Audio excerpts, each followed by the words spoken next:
효과 빠른 부동산 핫 뉴스. 부동산을 사랑하는 시청자 여러분 안녕하십니까? 부동산 핫뉴스 시간입니다. 6월 셋째 주의 첫 번째 소식부터 만나보시죠.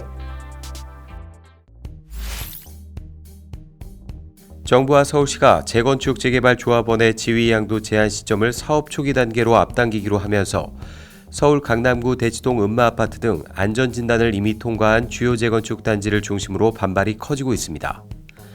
13일 업계에 따르면 지난 9일 국토교통부와 서울시는 조합원 지위 양도 제한 시점 변경을 발표했습니다. 투기과열지구 내 재건축은 조합 설립 인가 이후에서 안전진단 후, 재개발은 관리처분 인가 시점에서 정비구역 지정 후 시도지사가 정하는 기준일부터 조합원 지위 양도를 제한하기로 도시 및 주거환경정비법을 개정하기로 했습니다. 법 개정안이 통과하면 서울에서는 안전진단을 통과한 재건축 아파트를 사도 입주권을 받기 어려울 전망입니다. 정부와 서울시는 법제화를 하더라도 소급 적용은 하지 않겠다는 입장이지만 개별 단지에 대한 조합원 지위 양도 제한 시점을 달리 설정할 수 있어 이미 안전진단을 통과한 단지더라도 새 규제를 적용받을 수 있다는 분석입니다.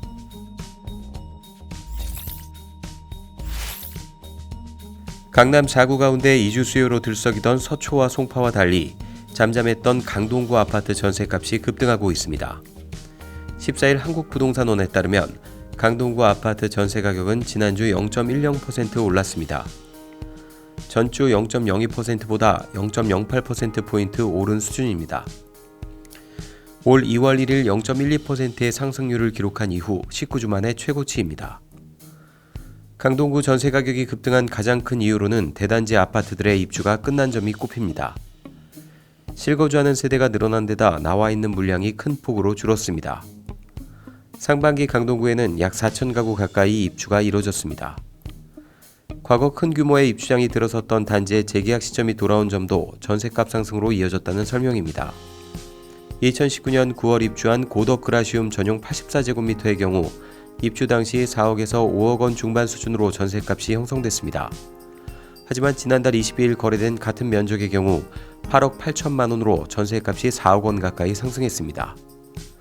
서초구발 이주 수요와 임대차 3법과 부동산 세제가 강화되면서 물량 자체가 감소한 점도 전셋값을 밀어올리는 요인으로 지목됩니다.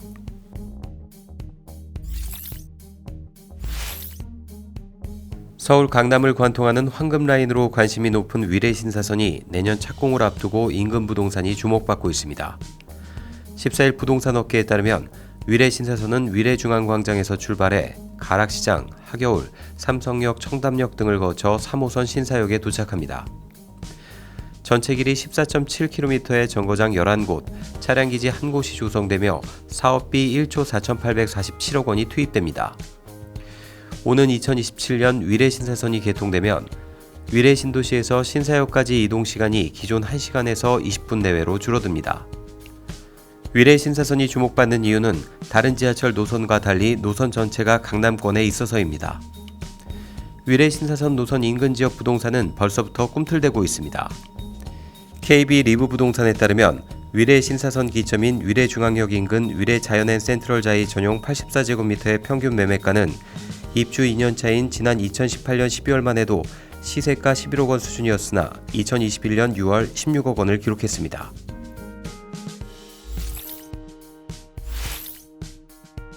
서울에서 대출받아 집을 사는 사람의 원리금 상환 부담액이 역대 최고 수준으로 높아졌습니다.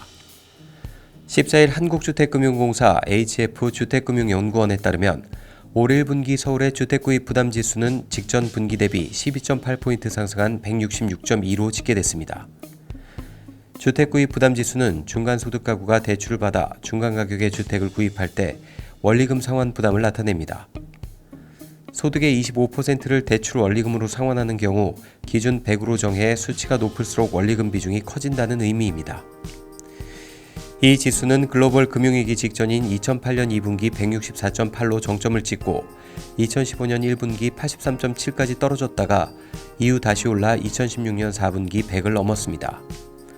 주택구입 부담지수의 상승은 가계소득 증가 대비 집값 상승 속도가 빨랐기 때문으로 분석됩니다. 서울 아파트 중위가격은 KB국민은행 시세 기준 지난달 9억 9,833만 원을 기록해 4년 만에 65% 급등했습니다. 지난 6일 부산 재개발 후보 지역 몇 곳에 부동산 임장버스가 돌았습니다. 14일 부동산 업계에 따르면 카카오톡 오픈 채팅이나 블로그 등지에서 시작된 유료 부동산 강의 곳곳에서 지방 임장 스터디를 재개하고 있습니다. 김해와 전주, 원주, 익산 등 지방 곳곳으로 버스가 대절됐습니다. 대규모 주택 공급이 단기간에 해결되기 어려울 것 같다는 분위기가 퍼진 것이 단초가 됐습니다. 집값이 오르면 올랐지 떨어지진 않을 것이란 불안감이 생기자 전세값과 매매값의 차이가 크지 않은 경우에 갭 투자에 나서는 것이 이득일지도 모른다고 판단한 투자자들이 움직이기 시작한 것입니다. 최근 짝수투자법이 퍼지는 것도 지방 임장이 속속 이어지는 이유이기도 합니다. 다주택자에 대한 규제가 대출, 세제 등 전방위적으로 가해지고 있지만 주택 공급이 부족한 상황에서 오른 세금을 임차인에게 전가하려면 1주택자가 아닌 2주택자여야 한다는 계산에 따른 것입니다. 실제로 부동산 법인 투자도 다시 살아나는 분위기입니다. 한국부동산원에 따르면 지난 4월 전체 아파트 매매 사례 중 개인에서 법인으로 손바뀜된 경우는 1.94%였습니다. 법인 투자가 한참 기승을 부리던 지난해 5월이나 6월에 비하면 절반 이하로 떨어진 셈이지만 지난해 8월 이후로는 9개월 만에 가장 높습니다. 복잡한 부동산 한뉴스와 함께라면 어렵지 않습니다. 저희는 다음 시간에 또 다른 한뉴스로 찾아뵙겠습니다. 여러분의 구독과 좋아요는 우리를 핫하게 합니다.